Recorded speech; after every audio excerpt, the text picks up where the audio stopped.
So we're back with another episode of Zero in Conversation, brought to you by the Innovation Zero World Congress and Instinctif Partners, where we focus on exploring the people, processes, and technologies that are driving low carbon innovation. The podcast series aims to deliver insights and thought-provoking discussions on critical climate topics, featuring perspectives from industry leaders, policy experts, and innovators. I'm Helen Dodd, Head of Sustainability at Instinctif Partners, and I'm delighted to be joined today by Gilad Goren, Executive Director of the naturetech Collective. Welcome, Gilad, and thank you for joining us today. Would you like to introduce yourself? Sure. Pleasure to be on. Thank you, Helen. So my name is Gilad Goren. I'm a father, a husband, a proud husband, and I've spent the past 15 years of my life in the nexus of impact, tech, and entrepreneurship. Most recently, serving for the last 3 years as Executive Director of the naturetech Collective. Great. And nature tech. So let's talk all things nature tech. It's still an emerging sector, I think it's fair to say, if we compare it to climate tech. So for someone that's new to the concept or may not have heard of it before, how would you define nature tech? And what's exciting about it? Yeah, it's kind of funny, actually, if you think of it. You introduced the podcast, and in most events related to planetary health, it's often the conversations around climate. And there's a sort of differentiation between nature and climate. We're of the opinion that climate is part of the larger conversation. And it's a conversation that should really focus on planetary health altogether. You probably know about the Stockholm Resilience Center and their graph of the 9 planetary boundaries. Last year, we had the odious milestone of hitting 7 of the 9 planetary boundaries now breached. So climate is one of those planetary boundaries, and it's an important one, but it's actually one of the most, called it like the funded ones, and not the most egregiously breached. Nature tech, as opposed to climate tech, focuses on all those 9 planetary boundaries. And nature tech is a category of technologies that are in service of the nature positive transition. That's the one sentence catchphrase, which means not much to most people outside of our space. So to explain a little further, and we recently at COP16, we debuted the inaugural Nature Tech Solutions Taxonomy, which is available on our website. We basically define the Nature Tech Solutions as in service of major clusters that go from conservation and regeneration, whether you're talking about your backyard or landscape and beyond, the transition towards regenerative agriculture, a third culture that we call the nature positive economy, which you could consider it everything once a plant or an animal is moved into the realm of commodity, right? The world economy takes over, and onwards from there to the built environment, the way we live in cities, all the rest. And the last bit, which is no less important, is finance, which is the lubricant of all the other 3, but it also it's a massive sector of its own that could become nature positive. And I guess it's easy for us to visualize climate tech, green technologies, renewables, etc. When it comes to nature tech, what are the projects that you guys, that are being funded that can make a difference? Yeah, again, so with the lens of nature tech being tools in service of the nature positive transition, the tools fall into 5 basic buckets that are often kind of overlapping, but they're basically either they're enabling market pressures. So they're the type of tools that would allow the TNFD or one of these disclosure frameworks, and I know we'll talk about that in a bit, to call out or to celebrate or to just mark a company doing the right thing, or a government or any body. There's the MRV, monitoring, reporting, verification, which is the collection of nature data. Then, most people could collect nature data and have no idea what to do with it. And hence there's modeling, the third M, which is sense making. Okay, what does this actually mean for my plot of land or for the quality of water? The fourth is the material change. That's the actual intervention. So imagine drone-based seeding or algae-based fertilizers, for example. And then the fifth is the monetization. So that's when you're using nature tech to create biodiversity credits, which we'll talk about in a bit, or fees for service, or other ways of driving the nature positive transition through market-based forces. Well, something I read recently was that one of the biggest obstacles to attracting funding for nature tech compared to climate tech is that it can be more difficult to measure impact. Do you agree that that's the case? And are there projects that you're working on that's helping to change that? Yeah, yeah. So there's that common adage of a ton is a ton is a ton when it comes to carbon. And, you could poke holes in that, but it's pretty much it's made to be as fungible as possible. And while there's efforts to make nature fungible, nature is so local. Nature is local. Nature is based on so many different variables. And so actually, even in the carbon markets, it's difficult enough to get quality data. So you can only imagine how complicated it is when it comes to nature. But on the other hand, I'm happy to bear the good news that we actually have all the technology we need to set up a baseline for the state of nature. Because currently, most people, we don't have it yet, but we're getting there. In fact, later this month, we're going to have the first ever Nature Tech Week, and we'll have a summit where our friends at WRI will be debuting a platform that purports to do just that, a baseline for nature. And we have the technology to set up the interventions and to see what works and what doesn't.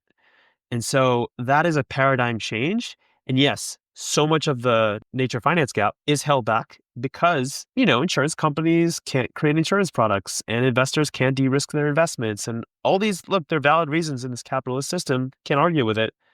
But that's because nature data has not been collected yet. But that's only because it hasn't been done, not because it's not possible. You mentioned TNFD earlier, and we are looking onto the horizon to more mandatory nature and biodiversity-based disclosures. What opportunities does that present for nature tech? So part of the reason we started the Nature Tech Collective is a core reason is that we believe that nature tech is the key unlock to closing the nature finance gap because it will enable us to close the nature data gap. However, especially 3 years ago, no one ever even heard of the term nature tech. And so, we considered a startup and it was just too risky, and a fund, again, too risky. So we took the plunge and we created a sector building nonprofit. But we did this because we firmly believe that nature tech will be as large a category and as lucrative a category as AI, as blockchain, and all these other sexy sectors, because the TAM is literally the entire world economy. Every company either impacts or is impacted by nature, and they all need to measure and they're all going to need to model. And so, I mean, the opportunities are insane. However, the big difference is those other sectors don't have a ticking time bomb in the form of nature loss and biodiversity loss.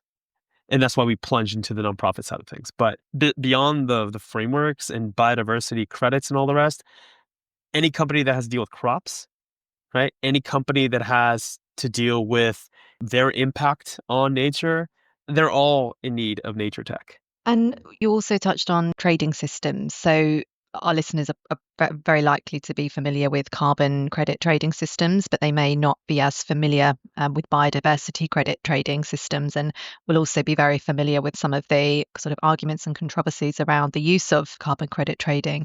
I mean, do you see biodiversity credit trading as a viable solution for financing nature tech? And do you think we can learn from the carbon credit market to make that market work better? We definitely can learn from the carbon market credits to make it better and to improve. To the question as whether I see biodiversity credits being a viable means for funding, I wouldn't even talk about nature tech, but rather for funding just nature, bringing back, rewilding, regeneration. I would argue that it would not be where the majority of funding would come through for a few different reasons.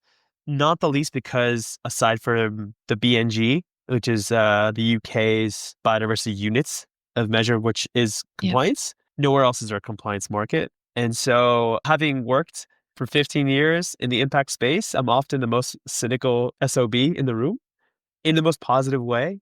And I would never want to rely on the goodwill of others, i.e., philanthropy alone, to make this transition happen, especially not in the span of years we have, which isn't much. I think the opportunity when it comes to biodiversity and nature writ large is much more around commodities.